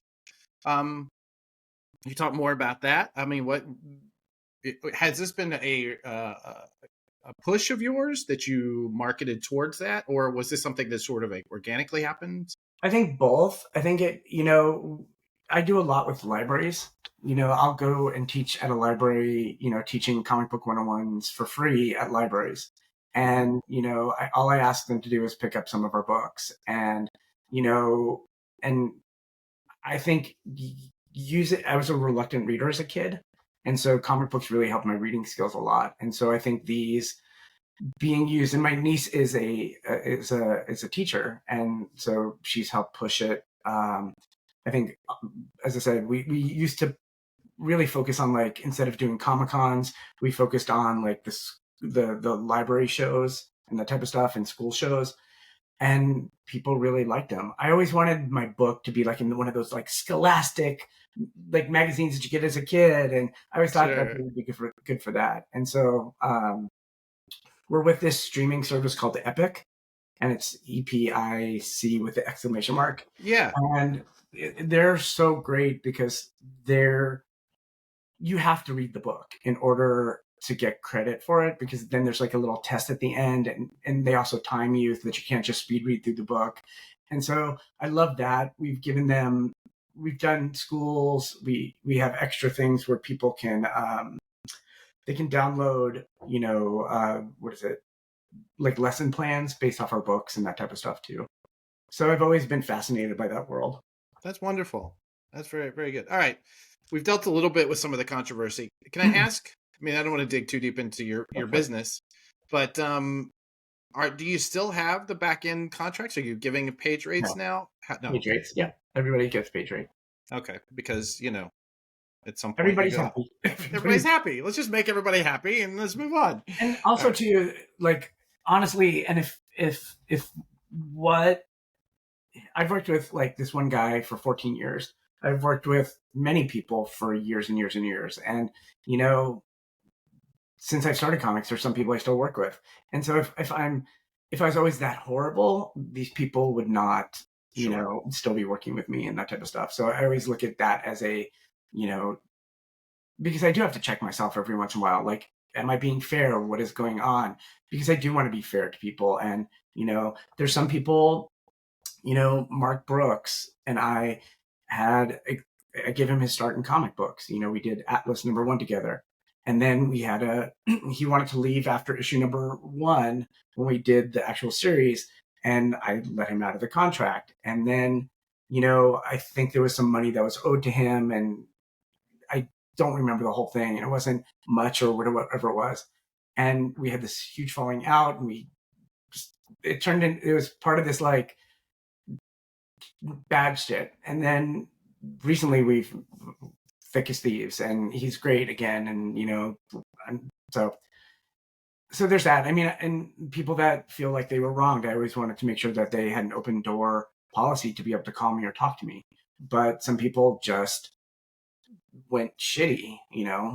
I think that there's definitely some I don't know. When I look back on it, you talk about selling 800 copies of a book. Arguably, this is a book you don't really shouldn't be putting out, right? And if this is a person who's taking this contract, this is arguably somebody who's not being offered money elsewhere that would take up their time, which is why they're taking this contract. So when I look back on that period, when people would ask me about it, I would say, look, I worked for Darren. I always got paid. I always got paid on time. I cannot say that about everybody that I worked with, even during that period. But if we're talking about books that would not have been otherwise made and giving work to people who would not have otherwise worked, at the end of the day, you also have to ask the question, who was harmed, right? It's this Right. is what they're doing. So I also look at, and not saying that people should work for free and that type of stuff, but sure, there's nothing that I'm asking people to do that I haven't done myself. People have asked me right, to write things and create things and market stuff for them, and I'll do it for free. And I've helped people that have turned on me, yeah, that I've done stuff for them. And also on the flip end of that too is, when I first started my career, as I mentioned, I started as an intern, and I didn't get paid to work at E and that type of stuff. I not asking people to do internships, but people also need a resume, and a lot of these people that I gave work to never have worked in the industry at all, and I was a stepping stone to them. Sean Murphy's another one of those that right. I was a stepping stone to him. I've given a lot of people chances that they're now in better places. So I say use me and go to Marvel is basically what I say. Uh, I do want to bring up two names because when when you do a little bit of googling, like I've done about you, these two names come up a couple times. And just before we leave this, we'll get to all the bullshit out, right? that's Let's just fine. do it. Let's just vent it all. James Reed. Ugh, I don't even. What an idiot! Okay. What an idiot! He is just an idiot. So, oh God, he is just. So He let me give you my understanding of the story, and you can sure, correct me if I'm wrong. yeah, So he does a line of these book about comedians, mhm, right? And right. he's having a hard time finding a publisher. He works with you. You guys That's put it how it is. out. No, Yeah. no, okay, He whatever. came to me with the idea, let's do comedians, because it was just part of the stuff. Because he was lettering for me. Oh, okay. Yeah, and he got paid as a letterer every single time, and he lettered a lot of books. And he's a good letterer. He's just a loudmouth. Always Gotcha. has been. And even when he was working for me, I'm like, ugh, shush. And so a couple of the books that he said he didn't do. And like I think Sam Kinison was one of them, and my one of my writers, Chris Cabano, did the book, and we actually hired the artists, all that type of stuff. Put it under the comics banner. It was ours, Mm-hmm. so okay. And he is just once again he caused so many problems, and he just is just he's just awful. So Well, the one thing that caught me when I was looking into the story, and there were a couple of different posts and conversations about it, was at the end of the day, he was like, "Well, I'm not going to make any money off of this anyway." Okay, all right. So then, yeah, go off and no, don't make money off of it. That does make some sense. All right, Jerome Maida. Am I getting that last name right? yeah, Yeah, this would be the Laura Ingram book. yeah. Yeah. Anything to add there? Just it can be hunted for, but Uh, he, I don't, I no. don't know what his deal is or whatever. He, so I don't care. Okay, that's fine. We Yes, don't have to cover them all. you want to know? Oh, actually, the real story is, uh, one of the reasons why we broke up Yeah. is so he did the second Hillary Clinton comic book, and he basically stole. We got a cease and desist from the people that did the book Game Changer. Remember Okay. that it was like a bestseller about like Sarah Palin and the whole Oh, whatever. right.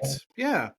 So he basically copied word for word, and I didn't realize that. And so That's yeah, not so he good. plagiarized a lot of that, That's not good. and so All that right. was what broke us up from that. And yeah, yeah, whatever. And Well, you've now gone through these, so these experiences have made you stronger. You're still putting these books out. You're still doing these biographies. Tell me about how I mean, because I've worked on comics projects. I'm working on a project right now that I think we're doing everything right. Well, it will. It's going to see the light of day by the end of this year. And we've been working on it for almost 3 years now, right? So how does, I have others, I think, with a publisher that I've been working with on and off for a long, long time. I mean, we have stuff that has been in the works for 5, 6 years. You will, like, somebody was in the news. Oftentimes, you have a book solicited and even out before that, even that seemingly that news cycle ends. How are you moving so quickly? Tell me about how that process goes. Like, and if you can, maybe give me an example of something that you've been able to turn around. so I look at people's birthdays. I look at things that are getting released. It's my background in entertainment and marketing. Mm-hmm. So I know that we just did a Mike Tyson book, and that one came out in July, and it was supposed to be right in time for his fight with Logan Paul. I think it's Logan Paul or Jake Paul, whichever one. Yeah. He's supposed to do it with, I think it's Jake Paul actually, and so that's a missed opportunity because the fight got pushed back. But we were doing it because we knew about the fight, and but we're really good at timing, just because as I said, I just look at things. I know I don't want to do one hit wonders anymore. Right. I've tried that, like Cody Simpson and Victoria Justice. Who are these people now? I want books that are going to be evergreen and that will always sell. And so that's kind of my new way of doing stuff. And the political books that we do, every 4 years, it's going to be a new challenge for us because last election, we had more Republicans in the mix. So we had, I think it was like Rand Paul and Marco Rubio and, can't even think of Jeb Bush and all these people that were running. I guess it was like 4 years ago or 6 years ago. I don't even remember. And then the next cycle we did like Kamala Harris and we did Pete Buttigieg. And this cycle we did Nikki Haley and Ron DeSantis. So it really depends on that. And we want to pick the people that we think are going to be kind of almost the front runners, because we don't want to do people that are not right that are not making a difference. So what's your success rating in picking a winner on for the ballot? Do you feel like do you know like ahead of time? Have you missed anybody during this whole time? No. Who sells better, Democrats or Republicans? Democrats, 100%. Democrats buy comics more than Republicans. Yeah, the Ron DeSantis comic, it didn't sell anything, and the Nikki Haley didn't really sell anything. So, what do you attribute that to? People not caring. People, Interesting. I do think if I did another Trump comic book, and we've done 2, it would sell. Still, yeah. Okay, I see that. That's really interesting. What's your team look like? It's you and how many people? Well, me. Well, I have writers and artists, and but and freelancers. Yeah, so I work with Michael Frizzell. He writes about 80% of everything that I do. I work with great artists and writers, and Yonami and Pablo Martinina, who I've worked with for like probably 14 years, and he was one of those back end people that now get front end, or now that gets front end. But I've been working with stuff is just working right, and I work with great people, Martin Guillemez and all these other people. So, and that's really good. I mean, almost in any stage of a career, or even in any business, right? Once you establish a group that you're comfortable working with, it really makes all the difference.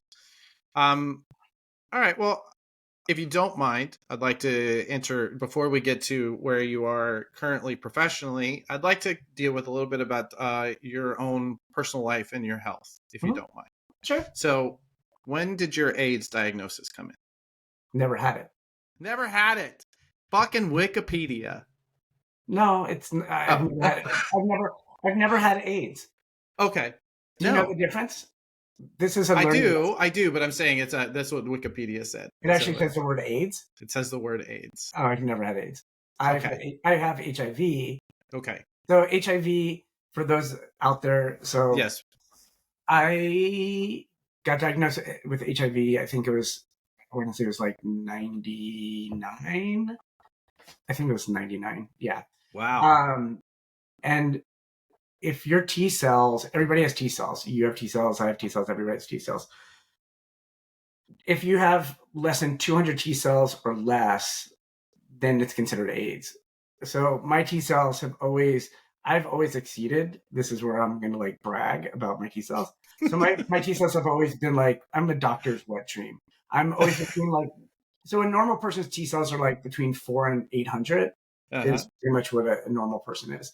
Mine are usually 900 to probably 1200 each time I get checked. Never had a physical issue with it. It's always been mental. It sucks, but it's easy to be manageable as long as you're getting good doctor care and and treating a doctor like a partner. And I've never, as I said, I do what I'm supposed to do. I take medication once a day. It's a different disease than it was in the early 90s. So, people were dying from medication and dying from it, and people are not dying as much anymore. So, but I've never had AIDS. Okay. And that was and for me, that was actually a big thing because I never wanted to have it. So that's a trigger on my thing, is that I always thought, for myself personally, is I just always wanted to make sure that I never got that diagnosis. Right. You caught it early and you took care of it. I think and so because of the medication, I'm undetectable in my system. So if they were to do a test, it's undetectable. And my husband is HIV negative.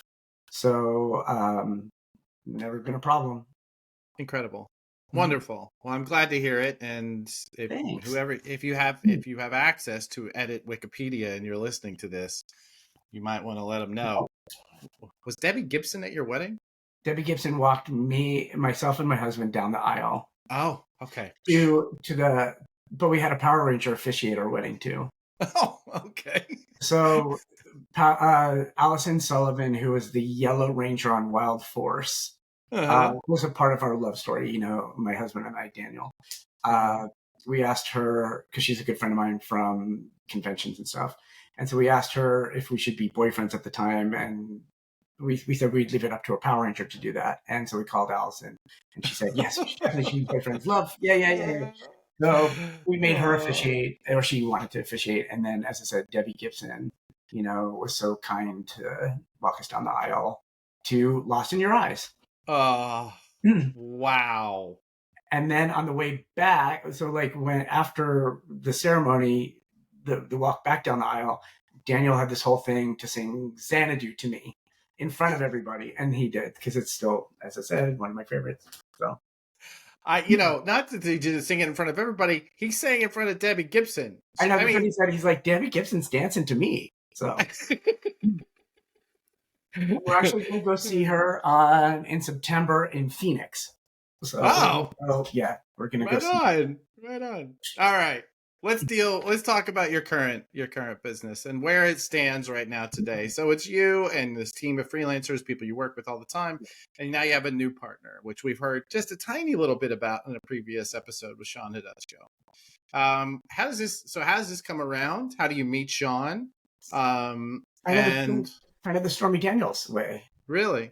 He was snarky on the internet, like on Facebook. He was snarky about the Taylor Swift book that we did. It's like, how can somebody do this? He like went off on a post, and at least 4 people sent it to me. Didn't even know who this person was. Yeah. And I'm like, okay. And I didn't even know it like these retailer exclusives or anything like that. So this is all brand new. So I'm like looking at it going, okay. So I think I either posted on his thing or I sent him a private message saying, if you want to learn how to do this, I can show you how to do this, and I can show you the tools to do this if you want to do it. And then he contacted me back and said, yeah, why don't we just do it together? And I'll just blah, blah, blah, blah, blah. And then the Taylor Swift thing just blew up. So. Okay. And you start doing retailer exclusives for the Taylor Swift book. Yeah, so he's the first person I did something with, and he literally took it to a height to where I couldn't even take it. And he just blew it up for me, and it made all these retailers want to work with me. And this is the age, this is the age of the retailer exclusives. It truly is, yeah. And I love it. We do better on the exclusives than we do on the regular sales of the comic books. I don't doubt that. And it's been so much fun to do it and work on it. And then when we went to C2E2, where we saw you, Sean had a Taylor Swift booth, basically, which was brilliant because girls and kids and, it was an accessible booth, and all these girls would go, what? There's a Taylor Swift thing? And then you'd be like, oh my God. Or I have to get this for my daughter. Oh my God, I have to get this. And this is what I've always wanted Diamond to do. And, people stuff. So he got it. So Comics Elite, Sean Hidetsuko is the Diamond Comics that you always wanted. He's the Diamond Comics of your dreams. Yes. Yeah. Okay. And he sees value in the biography thing. And he's just like so floored at it. And so we did more, we did the Michael Jordan one, and,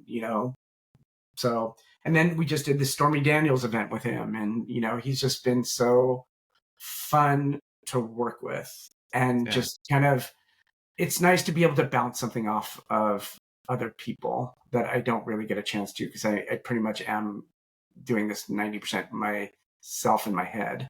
So, and I don't make the best decisions all the time. So, yeah, no, I will tell you, I have a small team that I honestly keep around some of the times I'm like, I could do everything that I'm paying you guys to do, but just having somebody to. Thanks, Steph.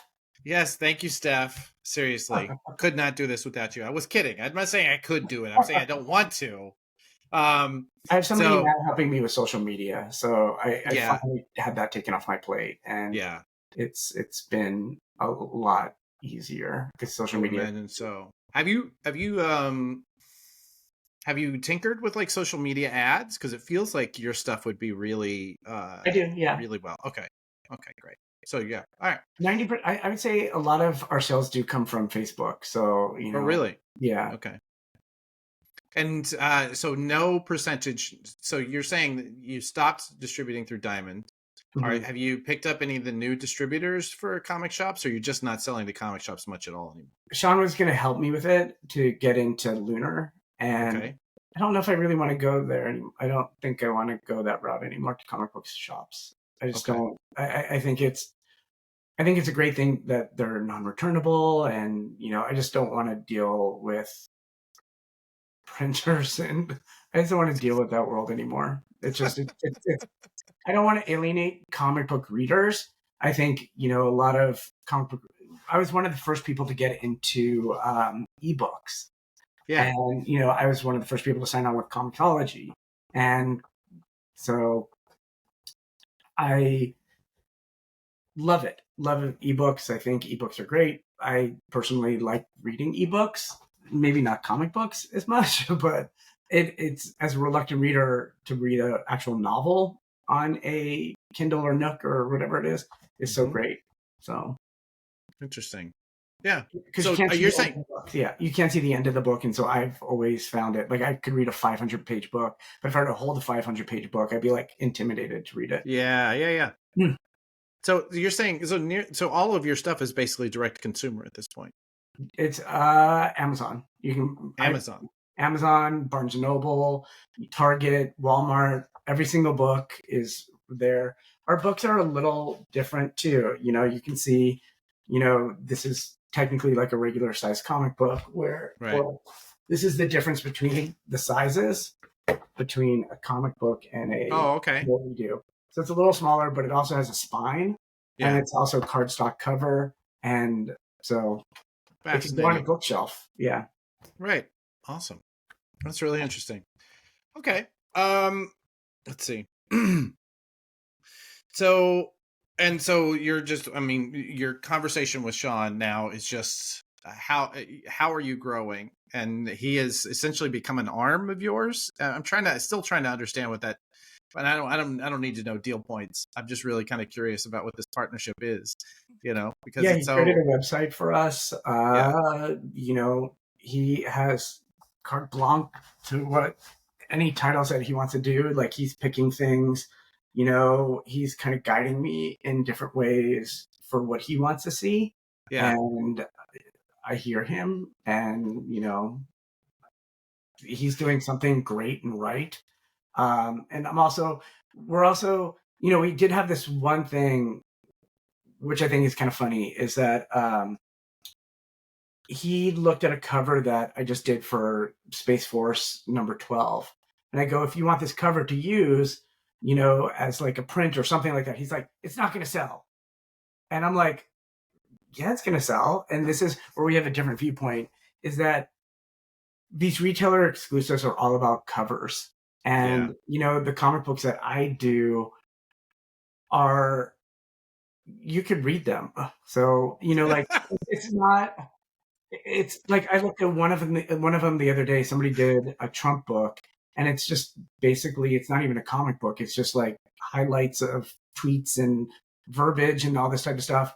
And then you look at and I don't want to like shit on Murat Michaels. And I think he's a very nice guy, but this "Do You Poo" thing, yeah, ridiculous. It's like it's the same book on every hundreds of covers and whatever like that, and but like the Taylor Swift biography, yes, we've done 100 covers of it, but we also did a Taylor Swift number 2, and right. and just like the 10th Muse or whatever that we're doing now, you can read the book. So we put a lot still into storytelling and that type of stuff. So how are you doing single issues? I don't know. Maybe I'm misunderstanding the model. So you're selling single issues to are the people subscribing to these through your site? Is that how this is working? No. So No. this is like single issue of ISIS. They're all of it. Ooh, that's gonna fall. They're you can get them on Amazon. You know. Oh, okay. All right. I get it. Okay. So I'm saying like when you say 1, 2, 3 through 12, right? Yeah. You are selling them as 12 different singles, Correct. but they could be read as individuals, or are they a narrative overall? Yeah, Right. and then, of course we're going to do graphic novels after 4 issues. Gotcha. Okay. So. Gotcha. That makes some We sense. also have the capability, which is kind of cool too. So like especially with our biography books, we also go hardback on them. So Mm-hmm. we do 2 different editions. You know, we have the hardback and then we have the softback covers. Gotcha.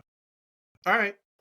Well, I'm winding down here. I can tell you I have a couple of questions I ask everybody, and I had one. I'll tell you because we're such good friends with Sean. I asked him this one question, and it sent us off in this like political conversation that I was not expecting.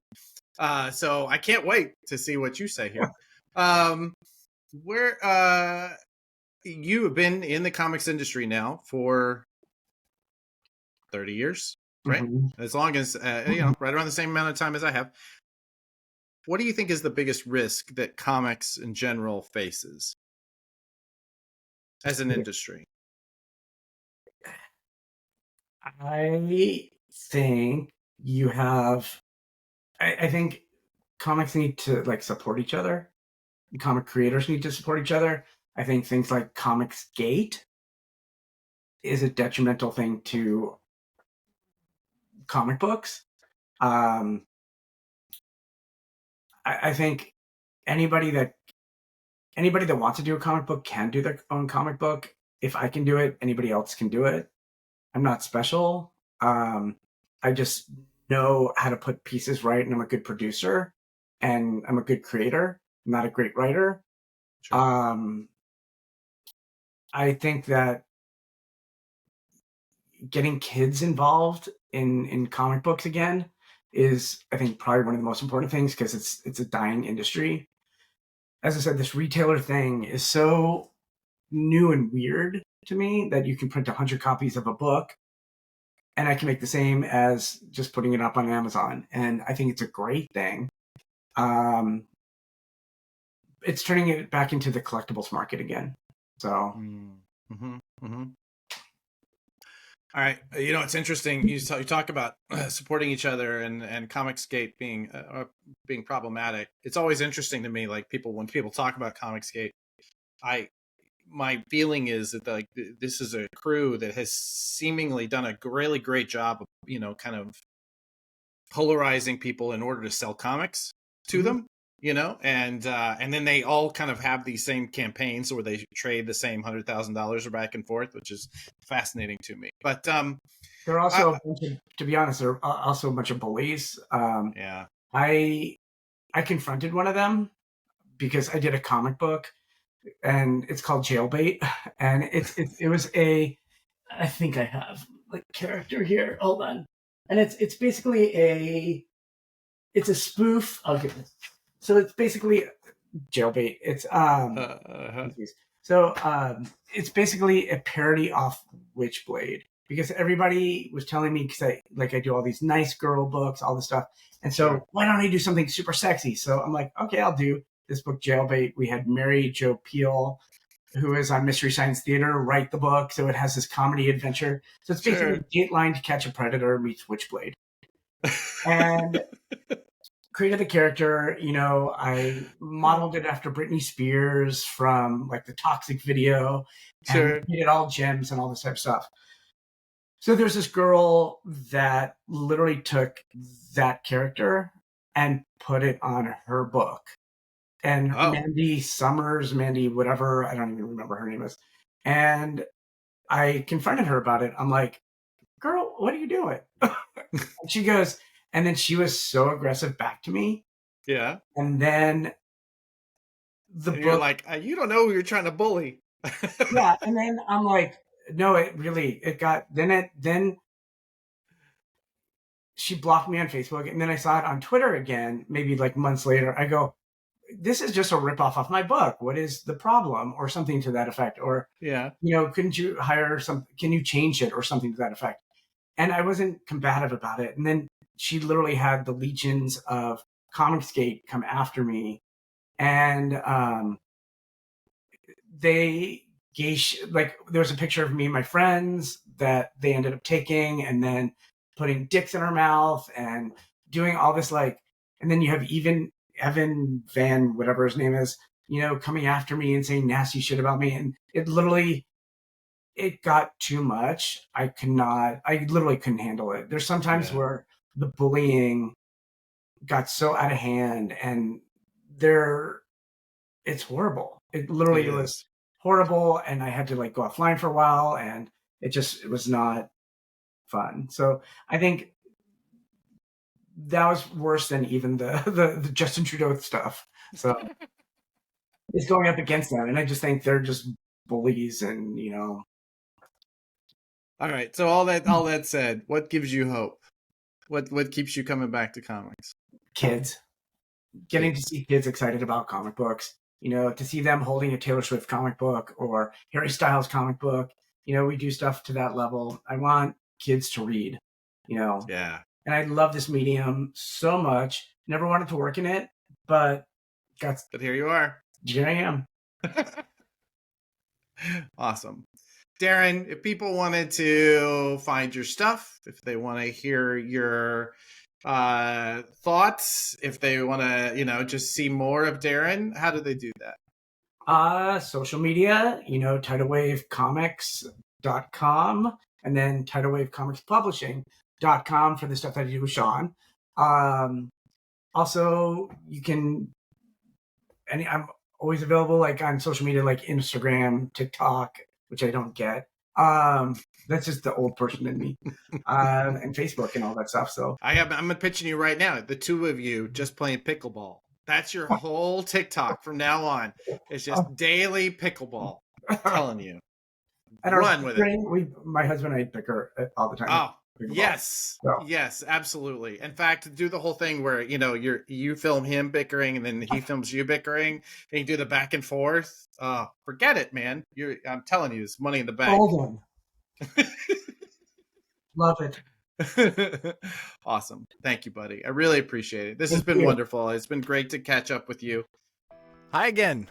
Thanks so much for watching Comic Industry Insiders. It, as always, is our pleasure to talk to the movers and shakers of comics and to bring you those conversations. We'd love it if you'd support us with a like and subscribe, and telling your friends is always good, but really what we'd want to do is hear from you. Any questions, any suggestions you have about our show, any suggested guests, frankly, anything at all, we'd love to hear from you. Our producer is nearly always Stephanie Gerk, and our researcher is Anthony Militano, who makes me look much smarter than I am. All right, guys. Thanks so much. Namaste, y'all.